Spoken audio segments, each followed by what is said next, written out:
Well, now, Jim, let's get this straight. I'm going swimming tomorrow with who? What? Where? Why? These impressions on Johnny Carson were so hilariously accurate, they became iconic moments that are still replayed decades later. This has been a fun week. Clint Eastwood visited us, Queen Elizabeth, Dom DeLuise was here, but tonight, it's just me and Ed. We're sort of sitting back, taking stock of the past 30 years. These are the funniest impressions on Johnny Carson. Jonathan Winters, the political shapeshifter. Senator, what do you think about our economy? Well, I think one thing about our economy, I think many people are concerned about this, and rightfully so, is the dollar worth anything anymore? And I think what we've got to do is that it's just one of my many platforms. I don't know how many are going to work, but as long as you can get 2 out of 80, what the heck, you know? And Carson later told his staff, Winters' commitment to each politician feels like a different body, not just a different accent. Johnny Carson, the Reagan rehearser. Jim, I just told you I think they'll ask about my Secretary of the Interior. James what? You're scheduled to go swimming with him tomorrow morning at the Y. Where? Why? That's right. With what? With what? I don't even know with who, Jim. Well, now, Jim, let's get this straight. I'm going swimming tomorrow with who? What? Where? Why?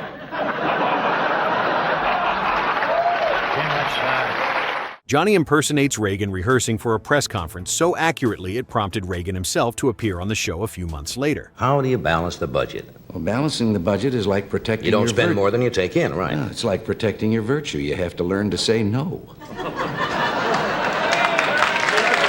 There's got to be another way. Carson reportedly said, "Thank God Ronald didn't take any offense. Who knows what could have happened to me?" Rich Little, the banned impressionist. To the House Judiciary Committee, all the transcripts of all the conversations held in the White House. I did not hand over the tapes. No. Little mimics Johnny's hosting rhythms while Carson sits there laughing at a mirror of himself. The impression was so accurate, it annoyed Carson to the point where he actually banned him from The Tonight Show, since Rich milked the joke dry during tours and nightclub events. Johnny Carson, the Ed Sullivan mimic. Thank you for that wonderful introduction. Welcome to our show, ladies and gentlemen. I have a really magnificent show for you folks here in our audience tonight. Some wonderful acts for you kiddies. And I'm pretty wonderful myself. Carson's Ed Sullivan impression captures the formal, slightly awkward presentation style with stiffness and odd phrasing. Johnny joked to friends, "I lean into the host voice and posture, making it instantly readable, even without naming it." Martin Short, the Bette Davis risk. Yeah, John, how are you doing? It's good to... Betty! Hello! Get the hell out! Wow! But they know way why. Venom. Short does Bette Davis while Bette Davis is there, and her unimpressed reaction becomes part of the joke. Carson reportedly said, Short commits to the voice and attitude hard enough that the tension is comedic, not mean. Andy Kaufman, the Elvis shocker. I would like to imitate the Elvis Presley.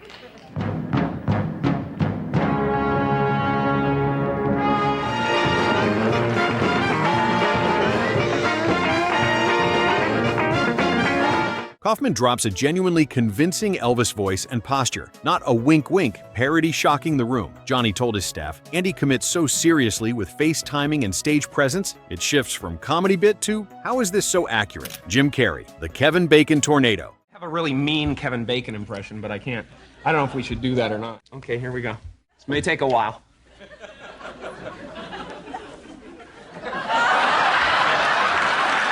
Carrey snaps into a twitchy Kevin Bacon impression, then escalates using a harmonica to sell a Wile E. Coyote-style bit. Kevin Bacon is Batman!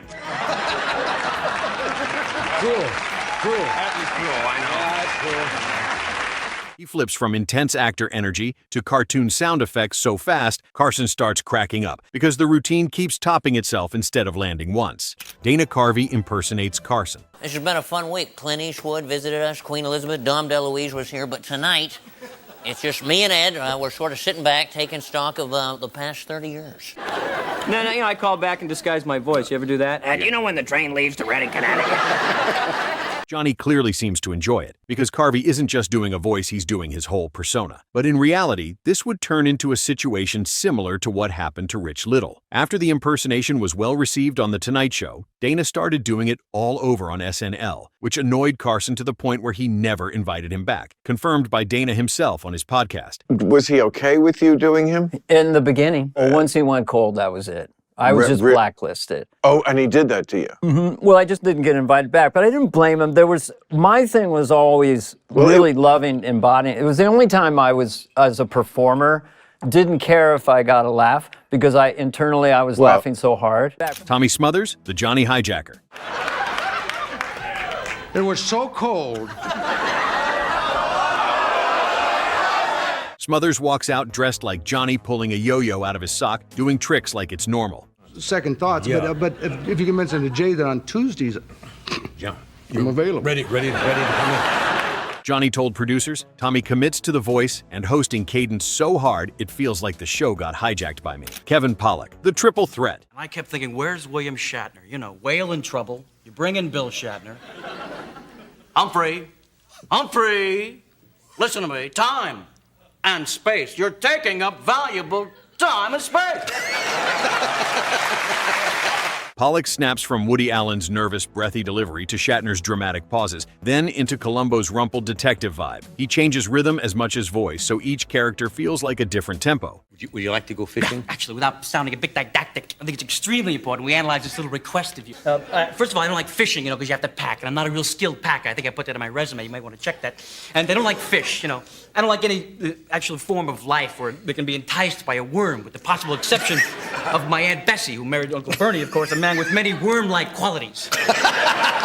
Johnny becomes the audience surrogate, reacting as Pollack keeps topping himself with the next switch. It's a clean 3 impressions in one routine that never loses clarity. Carson appreciates the technical skill on display. Pollack's transitions happen in seconds. The Shatner pauses get huge laughs. Johnny tries keeping up, but Pollack is too fast. Sammy Davis Jr., the impression duelist.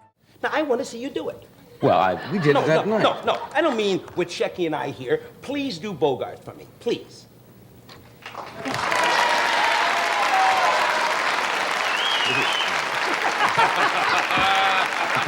The humor is the ping-pong rhythm, with each one throwing out an impression and the other topping it. The key detail is how quick the switches are, so the audience is laughing at recognition as much as the jokes. Very rarely, because of the fact that you've had a couple of guys on this show. I watched one night and you had Rich Little on, and he did Agnew, and he Yeah, did was that Wipeout?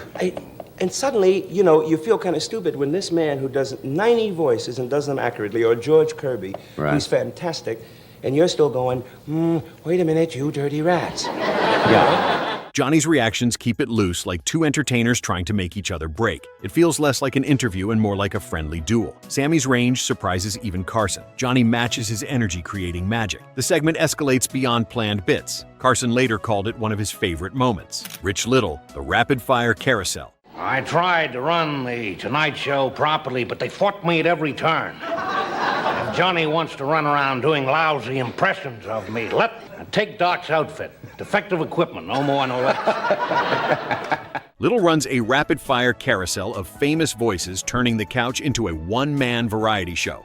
He jumps between big public figures, nailing the mannerisms as much as the voice. The best way to do bogey is to kind of get your tongue all mixed up inside your voice, so that it just comes out kind of just drool all down your face.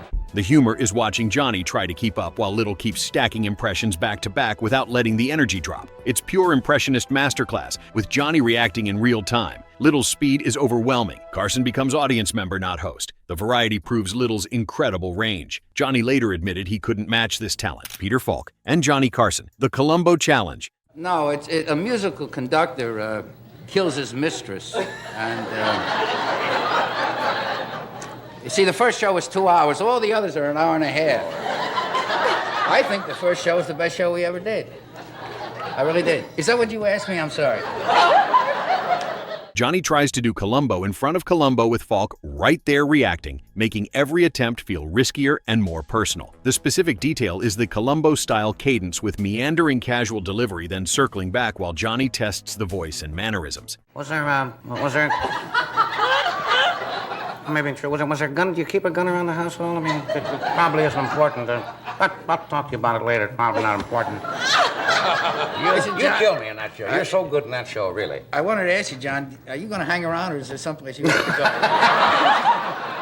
The laughs come from Falk's presence, making it feel like a test Johnny might fail. It's a rare host attempts the impression moment that actually works on camera. Carson knows he's being judged by the source. Falk's reactions are priceless as Johnny tries. The casual detective rhythm is hard to nail. You gotta have it. In other words, if they lost this coat. Oh, I would faint. I would die. That's true. I would just die. I asked them to get duplicates of it, and they haven't gotten them yet, and we're just praying that this thing holds out. But that would affect me, I think. Johnny commits despite the pressure. Falk enjoys watching Carson attempt it. The audience loves the reversal of roles. Carson's Columbo isn't perfect, but it's entertaining. Falk gives notes, making it funnier. Johnny appreciates Falk playing along. The segment works because both men respect each other. Carson later said this was nerve-wracking. Falk's presence elevates the comedy. Johnny tries the rumpled posture too. The voice almost works, making it close enough. Falk's approval means everything to Carson. Johnny proves hosts can be impressionists too. The segment becomes about friendship, not just impression. Carson's willingness to risk failure endears him. Falk later called it one of his favorite Tonight Show moments. Johnny told his staff he was genuinely nervous. The Columbo character is so specific it's difficult. Carson's attempt shows his range. Falk's reactions guide Johnny's performance. The collaboration makes it memorable. Andy Kaufman, the foreign man. You stupid. Everybody's so stupid. You meathead, get out of my chair. You dingbat, go in the kitchen, make me the food. Everybody's so stupid. I don't like nobody so stupid. Thank you very much. Foreign Man is funny because the wrong delivery is the whole point, with odd phrasing, stiff timing, and intentional awkward pauses. A specific recurring gag with this character is how he can imitate familiar TV energy while still sounding completely off-kilter. Johnny's laughs build because the character keeps committing harder instead of loosening up. It's anti-comedy that still gets huge studio laughs. Kaufman never breaks character, making it uncomfortable and hilarious. The audience doesn't know how to react at first. Carson plays along, recognizing Kaufman's genius. The foreign man voice is deliberately bad. Johnny appreciates the boldness of anti-impressions. Kaufman's commitment sells the absurdity. The character becomes more famous than good impressions. Carson later called Kaufman one of the most unique guests. The stiff timing creates unexpected laughs. Johnny lets Kaufman control the segment. Foreign Man proves bad can be brilliant. The audience eventually gets it erupting. Carson's trust in Kaufman pays off. The impression is terrible on purpose. Johnny understood what most hosts wouldn't. Kaufman's risk-taking inspired Carson. The foreign man became legendary. Carson gave Kaufman freedom few received. The segment challenged what impressions could be. Johnny's laughter validated Kaufman's approach. Foreign Man proved comedy has no rules. Carson told his staff Kaufman was a genius. The deliberate awkwardness was revolutionary. Johnny appreciated comedy that broke boundaries. Chevy Chase, the Siskel and Ebert arguer. Well, I think it shows We're more the analytical but kind. You're the deep film critic. Deep, but we're generous. And you're right? kind. You're nice Yes. fellas, yeah. Yeah. We're kind? Must have another picture coming out soon. Yeah. Very soon. Like maybe today. Chevy nails the two critics' rhythm by making the voices feel like a real argument, not just two sounds. The funniest detail is how he exaggerates their certainty and snobbery. You like that. You like that. You like that. He had a director who I think gave him a certain amount of discipline, and there is a tendency, I think, when comedians who have I'm not doing anything. Are you doing what you did on Saturday Night Live? I'm not doing it. So every line feels like a review verdict. Johnny cracks up because the impression is basically a mini sketch that writes itself. Chase switches between the critics seamlessly. Carson appreciates the concept beyond just the voices. The certainty in each critic's voice makes it hilarious. Johnny barely needs to participate. Chase turns the couch into a debate stage. You go ahead and talk and let Chevy do what that'd be fine. Okay, fine. If I can remember what I was going to say. There is a tendency for somebody.